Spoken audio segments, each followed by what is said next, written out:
Hi, and welcome to the What Sleep podcast, where we talk about all the things that'll keep you up at night. My co host and I hope you enjoy this episode. And if you want to see more about this case, check out our socials where we post pictures of all the cases we talk about. You can find us on Instagram and Facebook at What Sleep Podcast, and you can find us on Twitter at What Sleep Pod.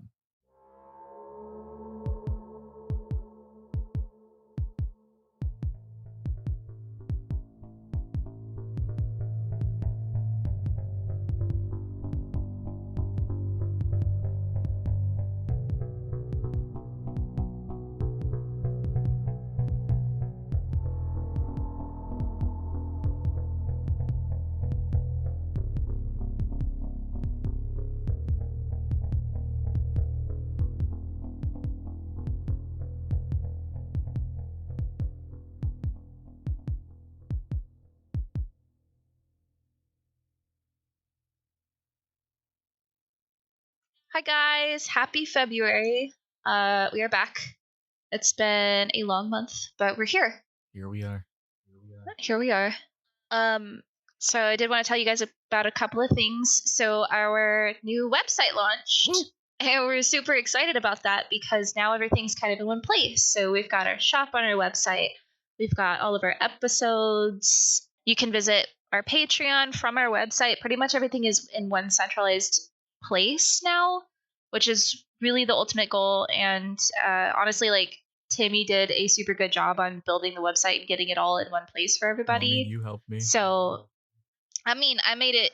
I was there during the process and I gave my opinion, but Timmy's really the MVP of the website. So we're really glad that we've got that up now and available for you guys.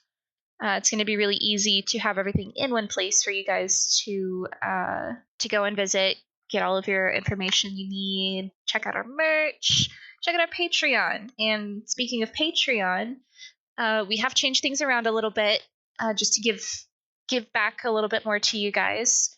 So with our Patreon, we've actually changed it to be the discount code for our store on top of an extra Patreon exclusive episode every month. Oh, yeah. So that's really exciting. We're really here with the segues today. And speaking of an extra episode every month, I do want to tell you guys about the schedule change that we're implementing right now. So we're actually going to move to one case a week. And that just means that every Monday an episode will be released. If it's a multi-parter, you're going to get as many parts as is necessary for that case all in that 1 week. Yeah, we just wanted to kind of simplify the release schedule because I know it's probably very frustrating, with multi-parter episodes having to wait multiple weeks to get the full case. So rather than doing that, we'll release the first episode on Monday. If it's a 2-parter, it'll be Monday, Wednesday, and if it's a 3-parter, Monday, Wednesday, Friday. Absolutely. And then, of course, for our Patreon babies, our little Patreon insomniacs, we're going to have an extra episode at the end of every month. Exclusively for you guys. Exclusively for you guys, never to be released to the public. And I guess just to kind of throw it out there, if you do decide to support us through Patreon at a later date, you will have access to every single Patreon exclusive episode we've ever released. Yes. So, don't feel like you're going to be missing out, forever. Yeah, if you, it'll be there. Decide to go late. But we got some big things in the works, making moves. Absolutely. So, with all that business out of the way, we're going to jump back into 657 Boulevard this week. Just a little recap. We are talking about the family of the Broadduses that were going through, honestly, a horrific, terrifying time with their brand new house they were super excited about, worked really hard for, moved into a beautiful neighborhood, and started receiving some very ominous letters. And it was nice until the letters arrived. It was nice until the letters arrived. So we're going to be jumping back into kind of going through how they were investigating it. And now we're going to kind of gear towards the investigation through specifically the Broaddus family and not just the police and their side of it. So when the investigation began, They began with looking into the previous owners who sold the Broaddus family the home, the Woods. So the Woods family makes sense. What? Yeah, no, 100%. It was thought by investigators that the Watcher might be someone who was upset at maybe losing the bid on the Broaddus family home. Oh, okay. That's a possibility too. Which, I mean, that's a theory. I know how mad people can get with stuff like that. Oh, 100%. And I mean, it can either be other bidders or one of the theories is actually that a realtor was really upset that they lost the sale, basically, because again, this is a $1 million home. Yeah, so that commission is sweet. Yeah, I was gonna say I don't know how the commission works, but it was gonna be a fat chunk of change for whoever was able to sell that house. So that was a theory. Is it like known that there was a different realtor trying to sell it beforehand? So we're actually going to talk about that in a bit. Oh, okay. But there is somebody who was I think there was a known other party that was interested in selling the home, as far as like realtors go. Okay. The police also did theorize that maybe the disgruntled bidder may have been trying to scare the family out of the home so that it could be relisted so that they could buy it. And probably for a much lower price too. For a much lower price. And we even see that later is the Broaddus family, it's still for sale. Oh, is it really? To this day. Sometimes I'm like way too confident in my ability to handle spooky stuff. Because my immediate thought was, I'm going to go try and buy that house and see if I get some creepy letters. I mean, we can rent it. That's a thing. They have renters right now. Oh, do they? Yeah, they're taking a major hit, actually, on their mortgage for the home.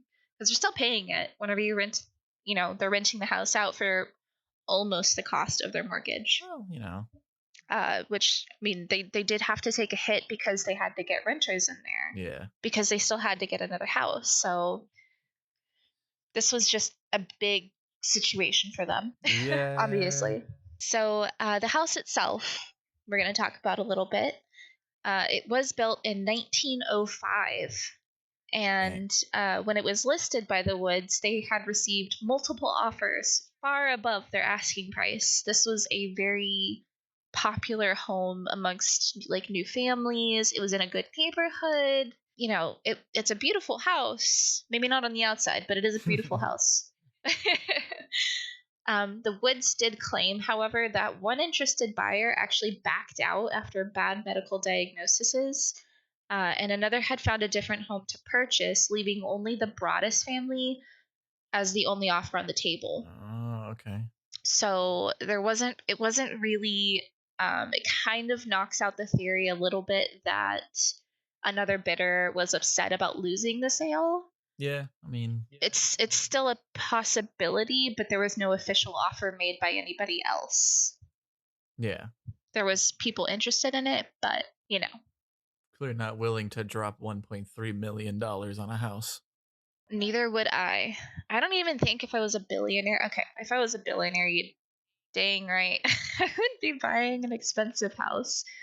But also maybe not. I think I would want to live in the country and have a cow or two, maybe some pigs and chickens. I'd want to live in seclusion a little bit as the reclusive hermit I am. See, if I was a billionaire or multimillionaire, I don't need a big behind house. Honestly, like I could very well deal with, I guess, what at that point you could call them peasantry.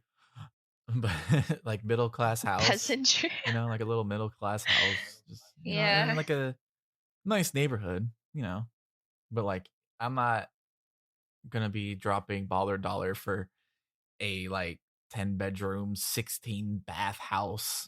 I don't need that many rooms. Yeah, no, I get that 100%. I don't see how people can have mansions like that. Yeah, and like my thing is like you're paying so much property tax for something you're not even utilizing. Right.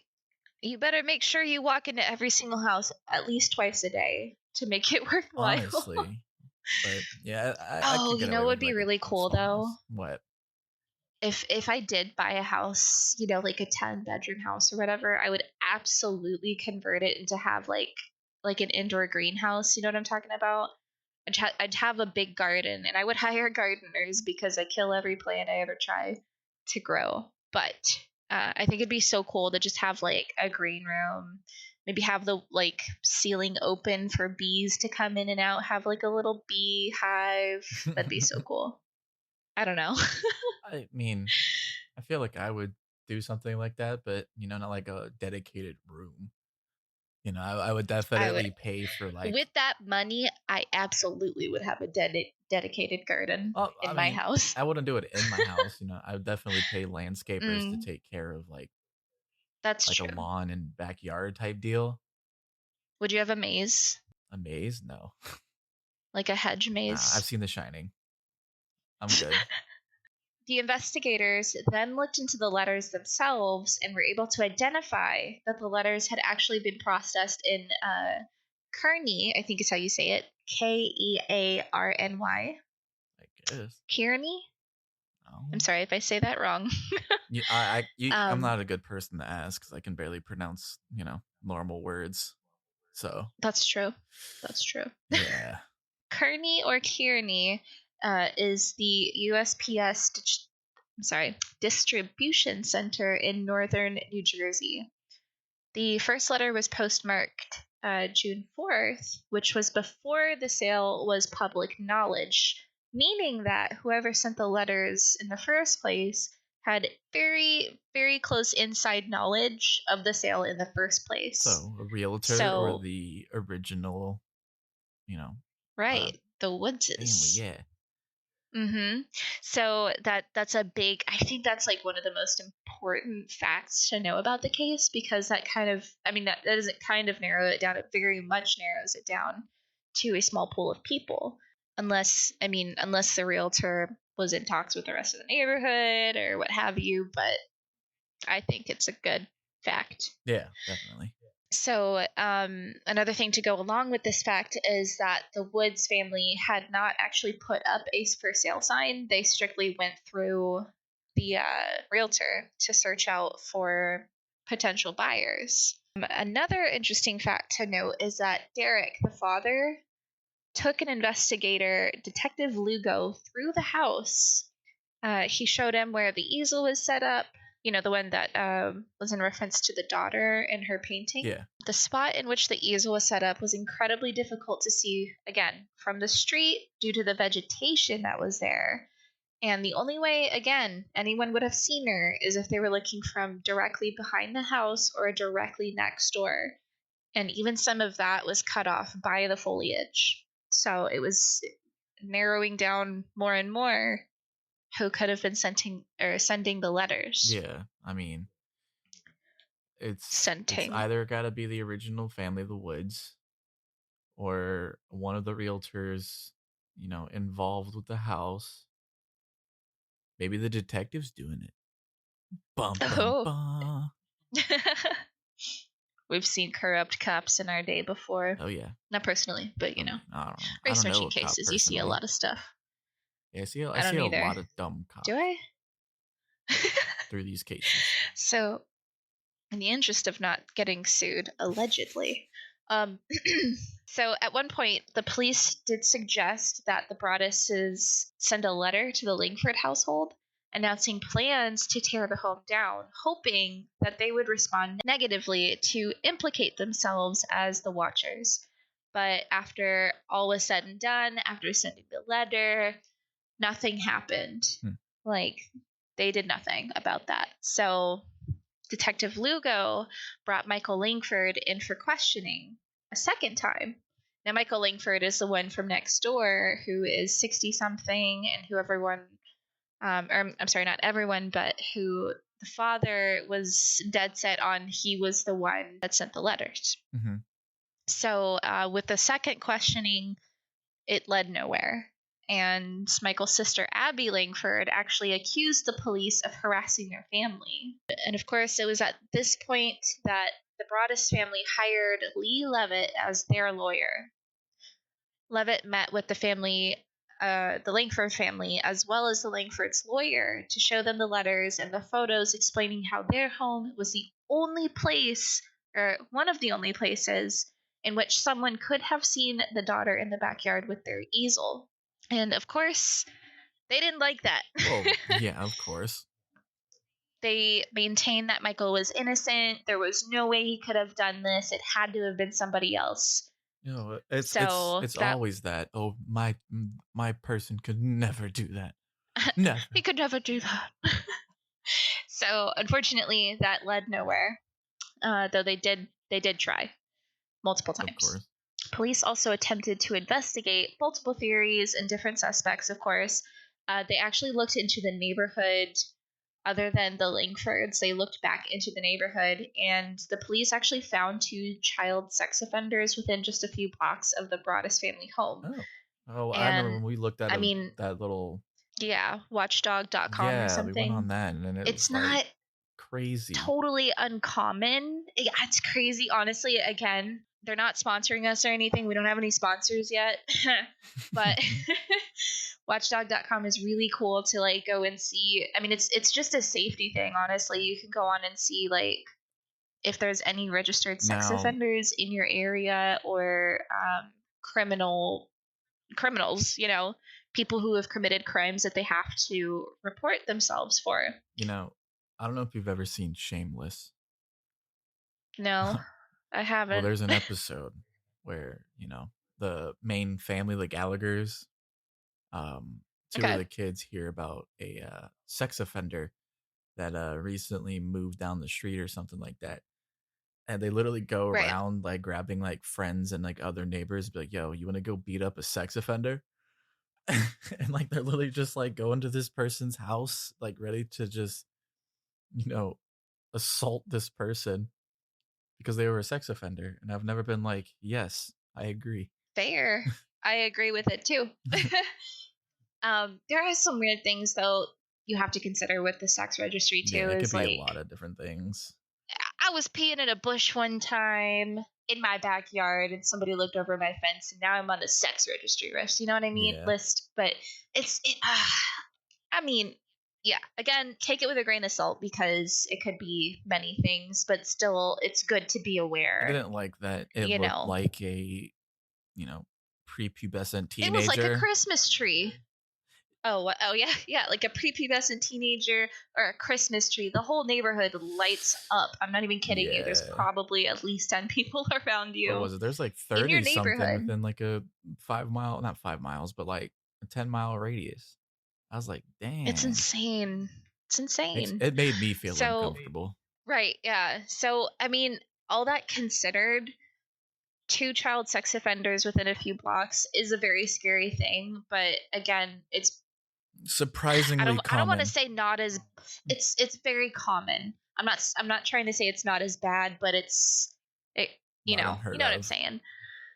Take that with a grain of salt. So not only that, they did also hire a painter for the home, and the painter had noticed that the couple behind 657 Boulevard kept a pair of lawn chairs at a distance he considered quote unquote strangely close to the backyard of the property.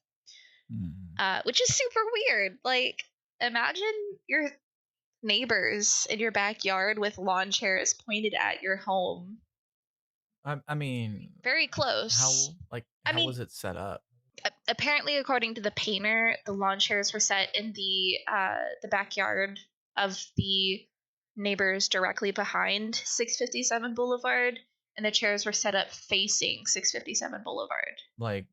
So if it's like directly behind, then technically isn't their backyard facing them anyway? It is. So it's another grain of salt thing, but the painter, quote unquote, considered it strangely close to the backyard of 657 Boulevard.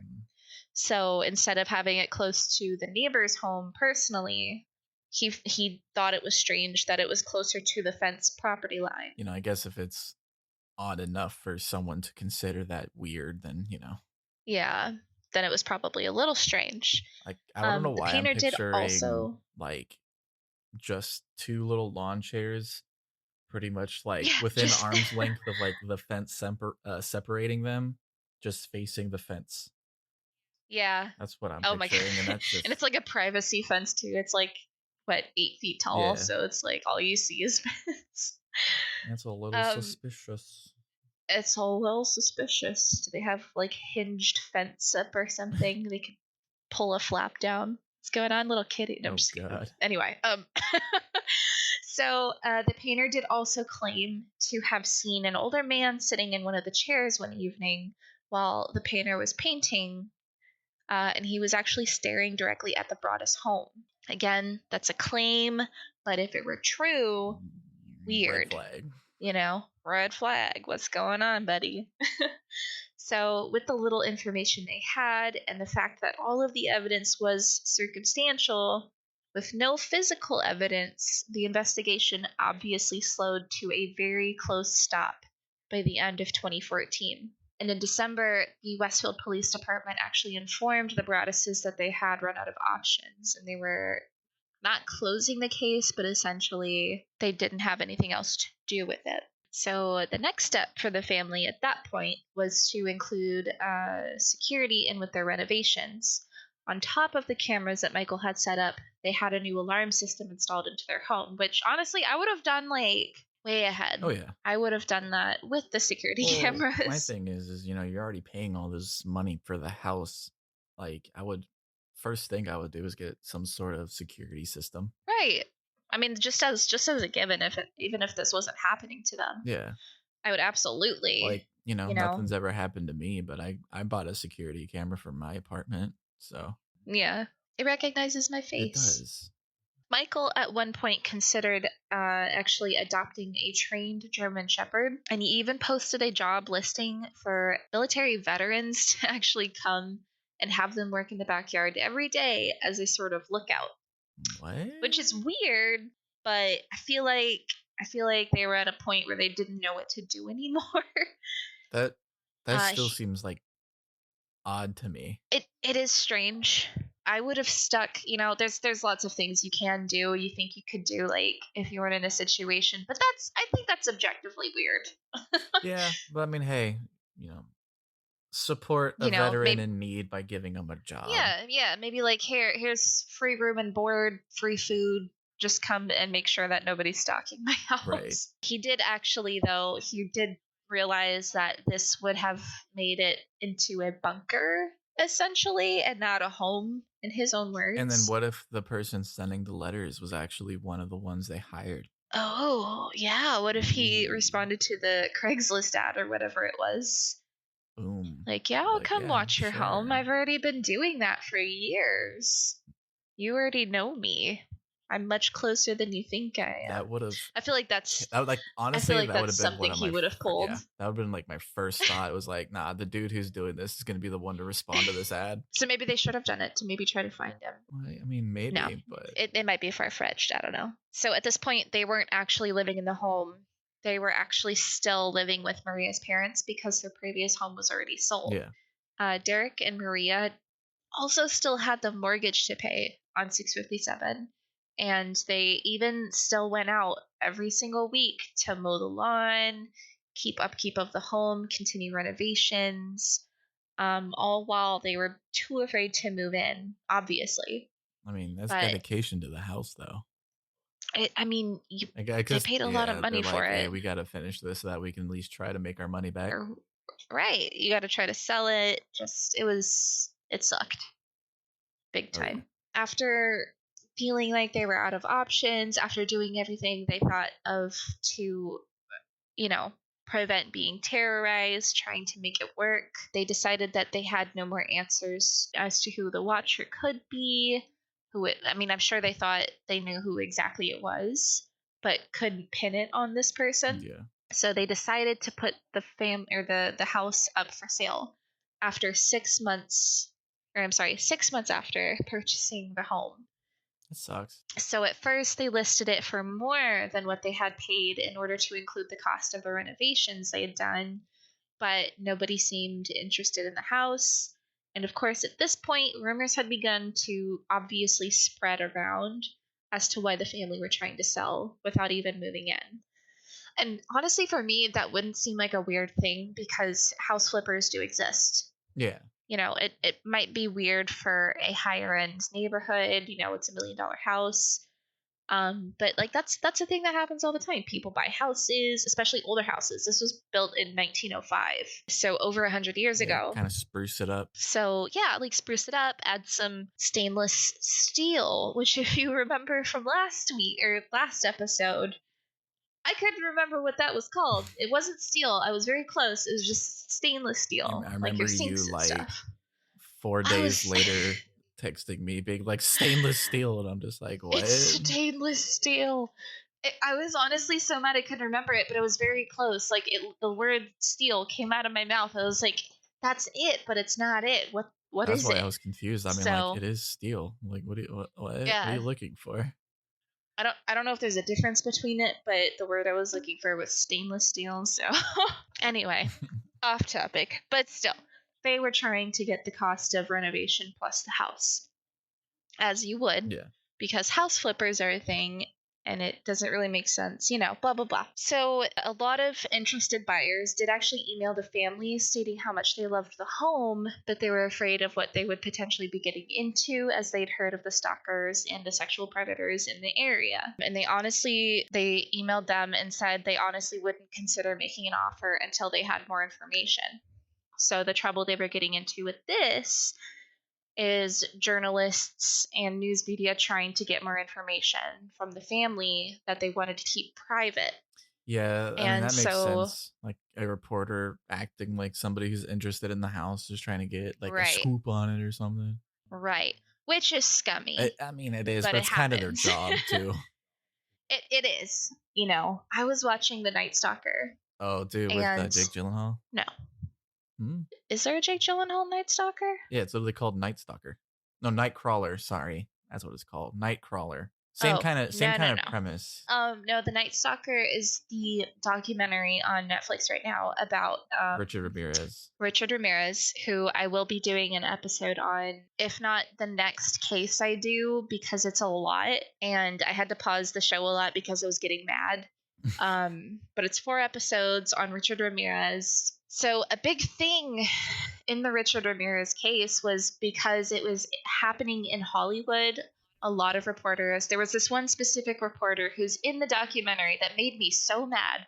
I get it's their job to get the news on, the latest happenings or whatever in the news, but she, I think 2 or 3 times ruined the investigation they were pulling by releasing information that was private to the police. Oh, right. I remember that. So that, because police do hold information from the public so that they can verify who's telling the truth and who's lying. Because again, there's, for some reason, lots of people out there who like to falsely admit that they committed a crime. Yeah.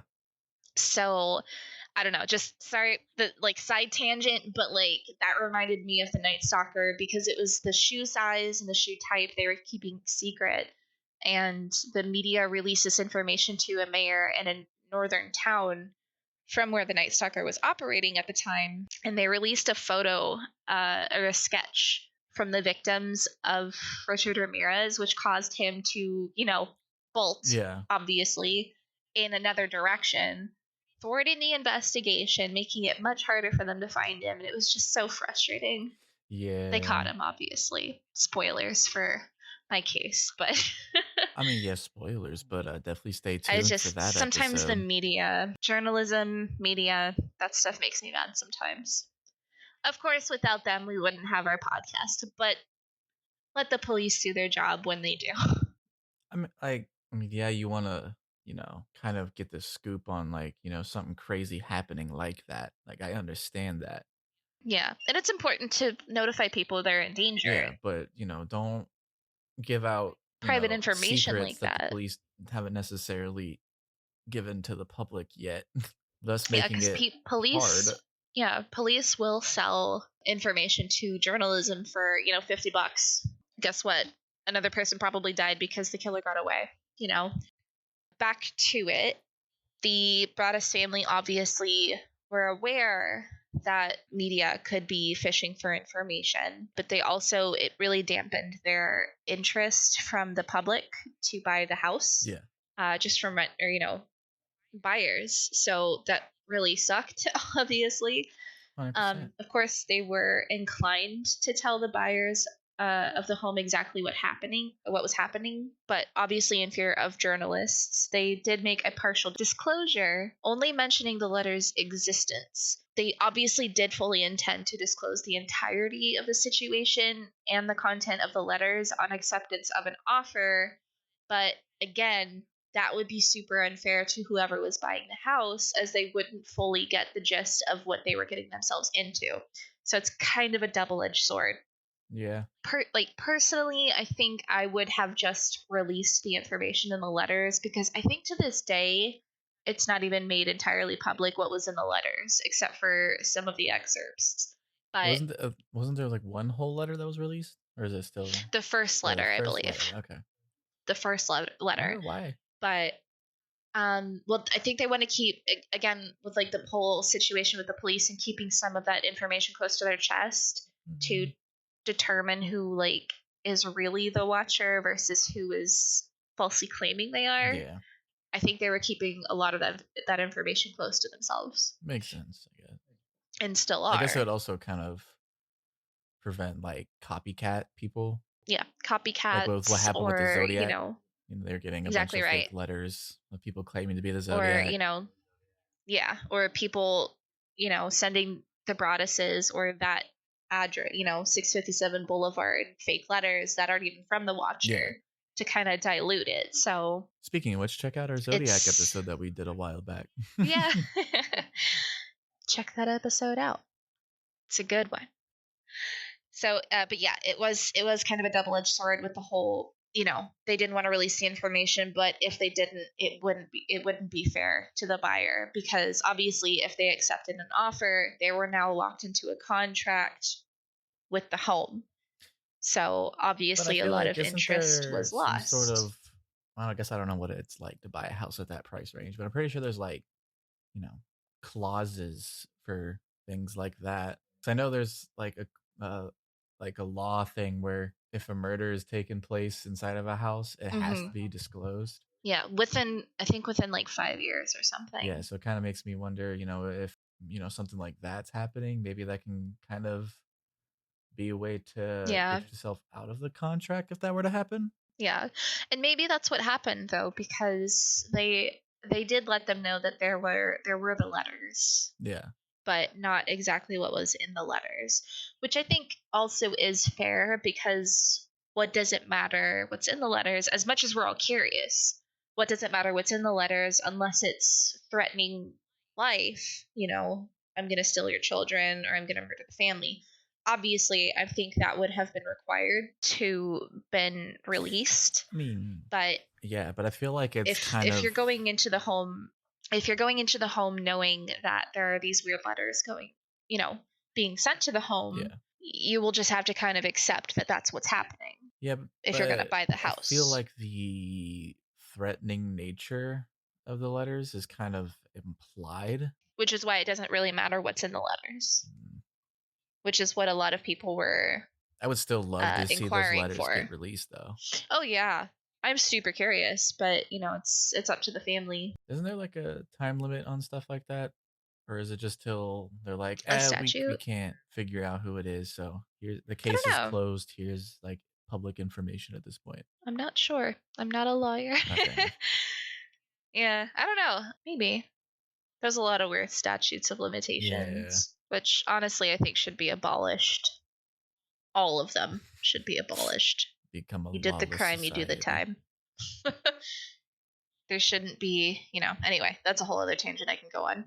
Obviously, dealing with the whole journalists thing and just the lack of genuine buyers that were inquiring about the house, a lot of offers were actually coming in way below the asking price, because they were trying to get it as low as they could, but still be the highest offer, just to get the Broadduses to accept what they could. You know what I mean? Just to take a hit to get rid of the house. I mean, that's, how it is. So, and on top of that, there were a lot of people just making offers to get part of the story, to see if making an offer on it would like if they had to disclose give something. them more insight. This did bring the Broadduses to realize that what they might have done if they themselves were aware of the letters before buying the house. Because if the Woods hadn't thrown out that first letter and told them about it, like, hey, we got this weird letter, which, again, I can understand that they might have thought it was a prank and just thrown it out, which is what they did. It might not have been a big deal, but again, if we had that letter in the first place, there might have been fingerprints that were left on it, But the Broadduses themselves were like, if we had known about that letter, would we have bought the house? And the letter that the Woods did receive was just thanking them for taking care of the home. Obviously not super ominous, but was strange. I mean, I feel like, if you're going to drop $1.3 million on a house, a simple letter isn't going to deter you from buying it, in my opinion. Right. On the other hand, that might deter you if they thought it was weird. I mean, that's a lot of money to drop on a house with. The way I see it weird is stuff happening hindsight to it. is 2020. So of course, looking back on it, they're like, yeah, that would have been a red flag. But I feel like, in the moment, they would have just been like, it's just a letter. Who cares? Yeah. Like they wouldn't think anything of it. I mean, maybe. I guess it depends on the family. I mean, it could or it couldn't be. Yeah, I would get that. Because it's a letter. It's a weird letter. If I was in that position and they told me about this letter and they still had it and I read the letter, I'd been like, huh, that's weird. Whatever. Like, yeah, that's me. But so with the Broaddus family, obviously they're like we said, there's no way of knowing what was going to happen. Yeah. They did feel like they were misled and wronged in their purchase. So again, hindsight's 2020. They don't know if they would have continued with the sale of the house, but knowing what they know now, they felt like they were wronged and they should have been made aware. I mean, me personally, I think they're just trying to, get out of the contract and get their money back, in my opinion. I feel that's what it's mostly about. Right. June 2nd of 2015, 1 year after buying the house, Derek and Maria actually filed a legal complaint against the Woods, arguing that they should have disclosed the letter to them prior to selling them the house. The whole goal of this was to reach a quiet settlement between the Broadduses and the Woods, because at this point, again, still a lot of people didn't know about it, including their children, didn't know about the letters. Yeah. And just a few weeks after filing the complaint, a local reporter had actually discovered it.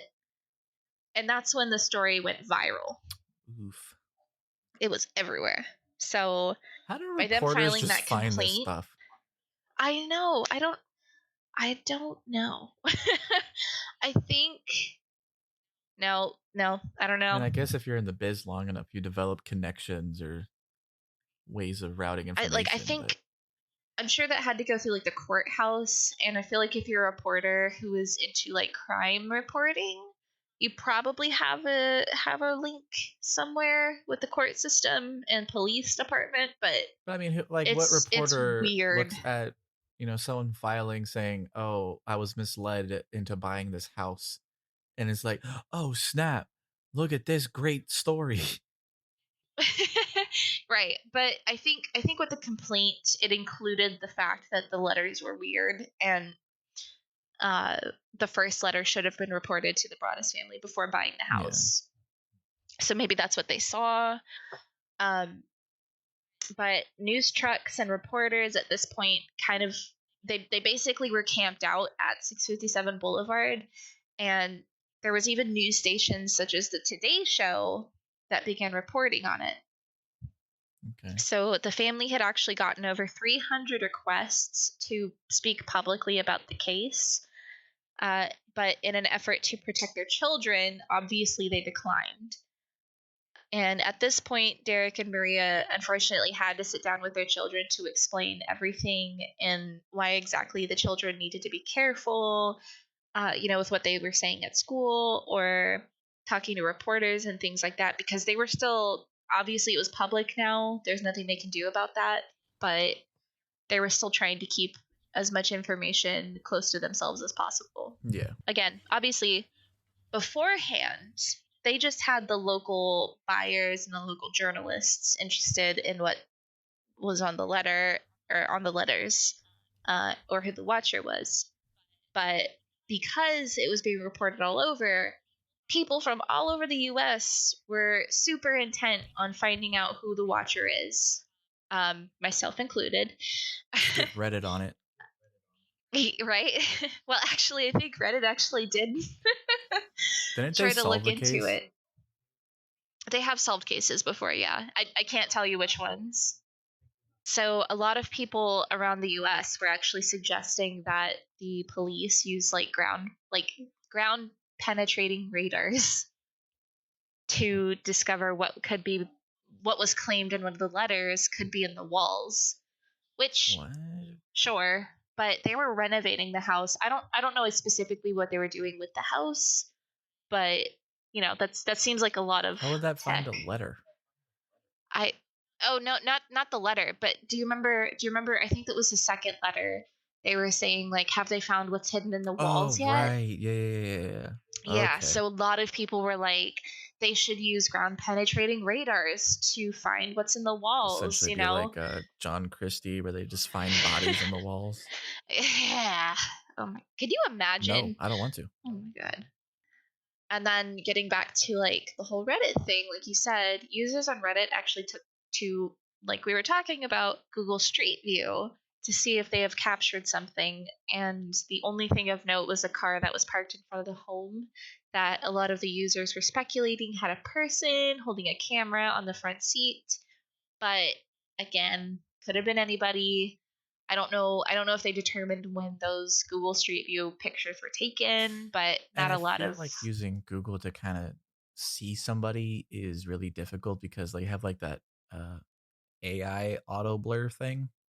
Yeah. So I feel like if it even remotely detected somebody's face in that car, it would blur it. I think it would have been blurred. So I feel like it'd be impossible to really see.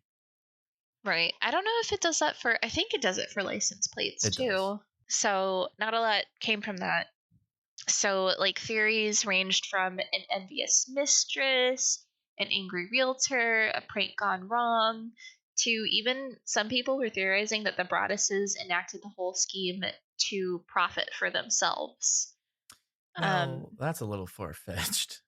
Like, because You think they so? can't even make the money back that they put in the house. They could make a story off of it. But how would they profit from that? Lifetime movies. Except they didn't get a deal from that, so they called the cease and desist. I mean, the only way that, that would happen is if they use their likeness, which it's super easy to circumvent that. Yeah. I mean, they do it all the time in the movie industry. I don't know. A lot of people theorized, though. Like, what is it? Like with the Sylvia Likens thing. I'm pretty sure, like, what's it called? The Girl Next Door is based on that. Loosely based upon it. Let me refrain. It was like the 2007 I've never heard of that movie. Oh. Mm-mm. Well, never heard of that. That and an American Crime. That is directly based upon it. So obviously, with all of the theories going around, all of the U.S. and their business, it really only upset the family, and they were very adamant that no one was in their situation. Yeah. They had terrifying letters about watching their children and no way of knowing who it was or what was going to happen. They were dealing with all that, and it obviously very much upset them that all of these people were like, well, this is what I would do in your situation. Or, this is what it probably is, and you guys probably didn't look hard enough. It's like, they are literally living this. Yeah. So they were upset about it. So after pressing for information on what was being done, the public had actually learned that there had been a full and exhaustive investigation, according to police. A lot of people were surprised, apparently, and it prompted another investigator, whose name is Baron Chambliss, to look into the case himself.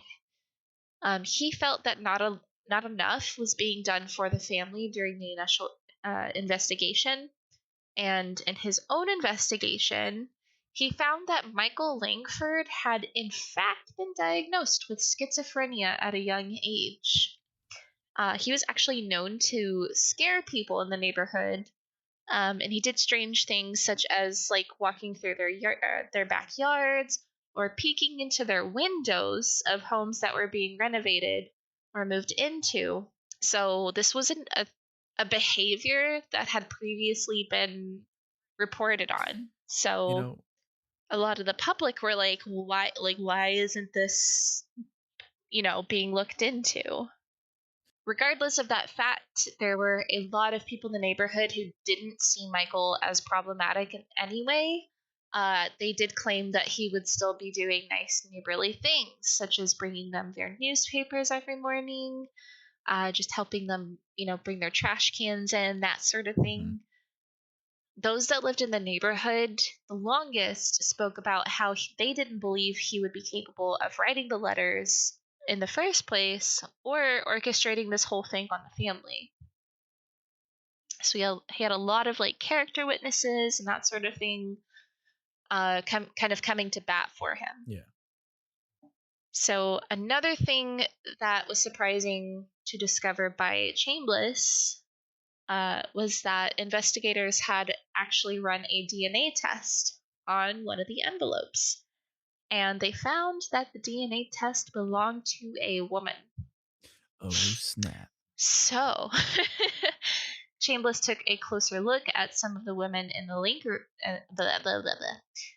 Langford family and took a particular interest into his sister, Abby Langford. So, Abby actually worked as a real estate agent. Fun fact. And Chambliss theorized that she may have lost a sale in the house to another agency and was trying to scare the family away in order to secure the house sale for herself. Interesting. With another buyer. Interesting. But I feel like her plan kind of backfired once this whole thing got out. Right. Because now, like, everyone's like, nah, I ain't touching that house. It's a very compelling theory. I'm not gonna lie. I think it's a good one. I mean, yeah, it definitely is. Putting yourself in Abby's shoes, if this was her plan and if she did this, you don't know what's gonna happen. I wouldn't expect, if I were to try to scare people out of a house for a sale, I wouldn't expect it to go viral around the entire United States. Oh yeah, like 100%. That's why I'm saying it really backfired. Really backfired if that's really what happened. Yeah. Abby had also worked at the local Lord and Taylor. I don't know what that is. What is it? It's called Lord and Taylor. Lord and Taylor? Lord and Taylor is an American department store chain and the oldest department store chain in the United States. And it kind of took off in a whole new theory that we'll talk about Wednesday. So we'll talk about Chambliss's investigation and what he discovered through his DNA test. Can't believe you're going to make me wait. A little bit of a cliffhanger, but we're going to wrap this up on Wednesday, so we hope to see you guys on Wednesday. Oh, yeah. We hope you enjoyed this episode. If you'd like to support us, please consider sharing this episode. You can also check out our Patreon, where you can subscribe for $5 a month and get some exclusive benefits, such as 15% off our online store, and get a Patreon exclusive episode at the end of every month. You can find us at patreon.com/whatsleeppodcast. Thank you, and we hope to see you in the next episode.